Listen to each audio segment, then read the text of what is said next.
மக்காவுடைய வெற்றி. மக்காவுடைய வெற்றிக்கு பிறகு அல்லாஹ் ரப்பல் ஆலமீன் அந்த வெற்றியை கொண்டாடுகிற விதமாக கொண்டாடுறோங்க. எப்படி கொண்டாடுவோம்? நம்மெல்லாம் நெஞ்ச நிமிர்த்தி மகிழ்ச்சியோடு. எவ்வளவு கொலைகள், எவ்வளவு உடல் இழப்புகள், எவ்வளவு பெண்கள் விளையாகி இருப்பாங்க, எவ்வளவு சொத்துக்களை இழந்திருப்பாங்க. மக்கா கிடைத்த உடனேயே மக்காவிற்கு உள்ளே செல்ல வேண்டும். அப்பொழுது இறைவன் சொல்லுகிறான், நபியே, இந்த வெற்றியின் பொழுது நீங்கள் தலையை சாய்த்தவர்களாக உள்ளே நுழையுங்கள். அல்லாஹ் பெருமையை இறை தூதருடைய 21 ஆண்டு காலம் வரைக்கும் மக்கா அவருடைய கட்டுப்பாட்டில் வரவில்லை. ரொம்ப சிரமப்பட்டாங்க. மரணத்துக்கு முன்னாடி 2 வருஷத்துக்கு முன்னாடிதான் மக்கா வெற்றி கிடைக்கிறது.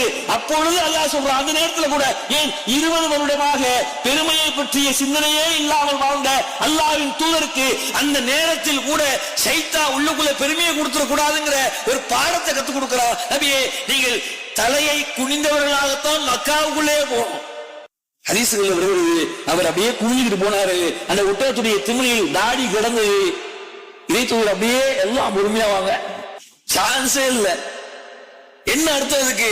என்னுடைய வாழ்க்கையில் எது ஒன்றுக்கும் எனக்கு பெருமை கிடையாது. அனைத்து புகழும் அனைத்து பெருமையும் அல்லாஹ்வுக்கே உரியது. ஏன்? அது அவனுடைய ஆடை, அதுல பங்கு போட முடியாது. நீ நமக்கெல்லாம் ஒரு தொழில ஜெயிச்சுட்டா, ஒரு போட்டியில ஜெயிச்சுட்டா, ஏதோ ஒரு விஷயத்துல ஜெயிச்சுட்டா கூட ஒரு வகையான மமதை உள்ளுக்குள்ளே எழுகிறது.